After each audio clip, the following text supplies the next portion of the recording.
بسم اللہ الرحمن الرحیم الحمد للہ رب العالمین والصلاة والسلام علی سید المرسلین وعلی آلہ وصحبہ اجمعین ومن تبعہم بإحسان الی یوم الدین اما بعد۔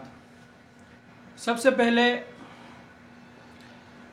یہ جان لینا مناسب ہوگا کہ جو زکوٰۃ کا ورڈ ہے، زکوٰۃ، اس کے معنی کیا ہیں عربی زبان میں، اور زکوٰۃ کو زکوٰۃ کیوں کہا جاتا ہے یہ بھی ہمیں یہیں سے معلوم ہو جائے گا۔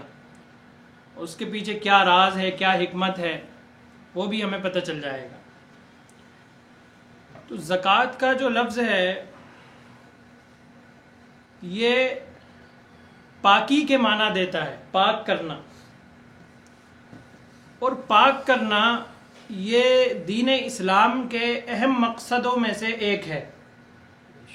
نبی کریم صلی اللہ علیہ وسلم کو رسول بنا کر کیوں بھیجا گیا، یا آپ پر قرآن مجید کیوں اترا، اس کے پیچھے ایک بڑا مقصد یہ تھا تاکہ لوگوں کو پاک کیا جائے، ان کے نفس کو، ان کے دل کو پاک کیا جائے، ان کی عادتوں کو، ان کے اخلاق کو سنوارا جائے۔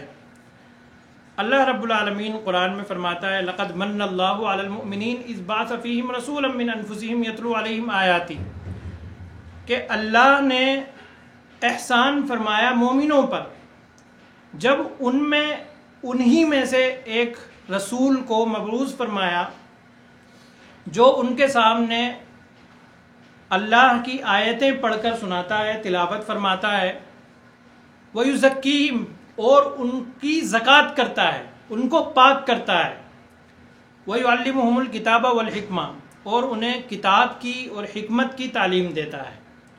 تو آپ نے دیکھا اس آیت میں جو یزکیہم کا لفظ آیا ہے یعنی ان کو پاک کرتا ہے، اسی سے زکوٰۃ کا لفظ نکلا ہے۔ تو پاک کرنا یہ شریعت کے بڑے مقصدوں میں سے ایک مقصد ہے۔ اگر ہم زکوٰۃ کے عام معنی کو لیں تو پوری شریعت زکوٰۃ ہے۔ پوری شریعت کس لیے آئی ہے؟ تاکہ ہمیں پاک کرے۔ قرآن مجید میں اللہ تعالیٰ فرماتا ہے وَنَفْسٍ وَمَا سَوَّاهَا، قسم ہے نفس کی اور اس ذات کی جس نے اسے بنایا ہے، قَدْ أَفْلَحَ مَنْ زَكَّاهَا، یقیناً کامیاب ہو گیا وہ شخص جس نے اس نفس کو پاک کر لیا، وَقَدْ خَابَ مَنْ دَسَّاهَا، اور ناکام ہو گیا، نامراد ہو گیا وہ شخص جس نے اس نفس کو گندا کر لیا۔ تو زکوٰۃ کو زکوٰۃ اس لیے کہا جاتا ہے کیونکہ وہ انسان کو پاک کرنے کا ایک بڑا ذریعہ ہے، ایک بڑا سبب ہے، ایک بڑا سورس ہے جس کے ذریعے سے انسان پاک ہو جاتا ہے۔ وہ کس طرح؟ دیکھیں، انسان کو جو چیز برائی پر مجبور کرتی ہے ان میں سے ایک بڑی چیز کیا ہے؟ مال کی محبت ہے، لالچ ہے، حرص ہے، ہوس ہے۔ یہ مال کی محبت جب کسی انسان پر غالب ہو جاتی ہے، اس کے دل میں گھر کر جاتی ہے، تو پھر اسے کہیں کا نہیں چھوڑتی۔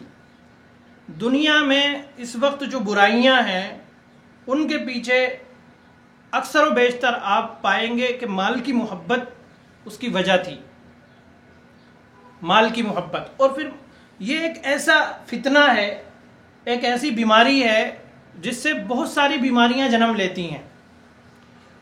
تو زکوٰۃ نماز کو بھی کہا جا سکتا ہے، زکوٰۃ روزے کو بھی کہا جا سکتا ہے، لیکن اللہ نے خاص طور پر اس صدقے کا نام زکوٰۃ رکھا جس کو ہم نکالتے ہیں سال میں ایک بار اپنے مال میں سے، کیونکہ وہ ایک اس بڑی بیماری کو ایڈریس کرتا ہے، انسان کے دل میں جو مال کی محبت ہے۔ قرآن مجید میں اللہ تعالیٰ فرماتا ہے وَيُطْعِمُونَ الطَّعَامَ عَلَى حُبِّهِ مِسْكِينًا وَيَتِيمًا وَأَسِيرًا، کہ اللہ کے نیک بندے، مومن بندے جو جنتوں میں جائیں گے وہ ہیں جو کھانا کھلاتے ہیں مال کی محبت کے باوجود۔ ایک تو اس کا معنی ہے علی حبہ، یعنی مال کی محبت کے باوجود ان کے دل میں بھی مال کی محبت ہے۔ ایسا نہیں ہے وہ محبت، وہ خواہش ان کے دل سے نکل گئی ہے، لیکن وہ اس خواہش کو پیٹ پیچھے ڈال کے اور اللہ کی رضا کو سامنے رکھتے ہوئے وہ مسکینوں کو، یتیم کو، بے سہارا کو اور قیدی شخص کو کھانا کھلاتے ہیں۔ اور ایک دوسرا مطلب علی حبہ، یہ اس کا بیان کیا گیا ہے کہ وہ اللہ کی محبت پر، یعنی ایک تو مال کی محبت کے باوجود، دوسرا معنی اس کا ہوگا کہ اللہ کی محبت میں وہ ایسا کرتے ہیں۔ تو اگر کوئی شخص زکوٰۃ نکال رہا ہے، پیسے خرچ کر رہا ہے، غریبوں کی مدد کر رہا ہے اللہ کی رضا کی خاطر، تو اس کا مطلب یہ ہے کہ اس نے اپنی اس بیماری کا علاج کر لیا ہے، یا وہ علاج کرنے کے راستے میں ہے، اور انشاءاللہ اس میں کامیاب ہو جائے گا۔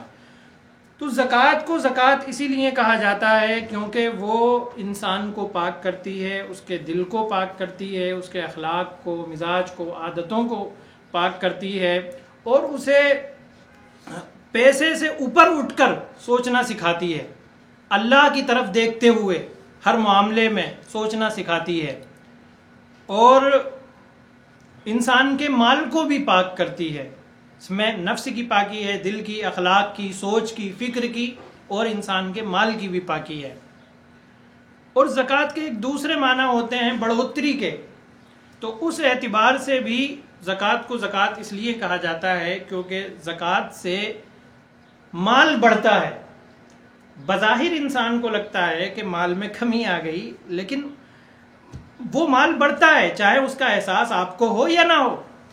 ہمارے پاس بہت سی نعمتیں ایسی ہوتی ہیں جن کا ہم شعور بر وقت نہیں کر پاتے، بعد میں جا کے ہمیں ان کا احساس ہوتا ہے کہ یہ تو ہمارے حق میں خیر تھی جسے ہم برائی سمجھ رہے تھے۔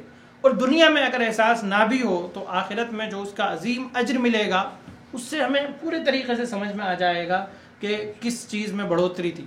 تو جو بڑھوتری زکوٰۃ کے ذریعے ہوتی ہے دنیا میں بھی ہوتی ہے بلا شبہ، اور اس بڑھوتری میں آخرت کی بڑھوتری بھی شامل ہے۔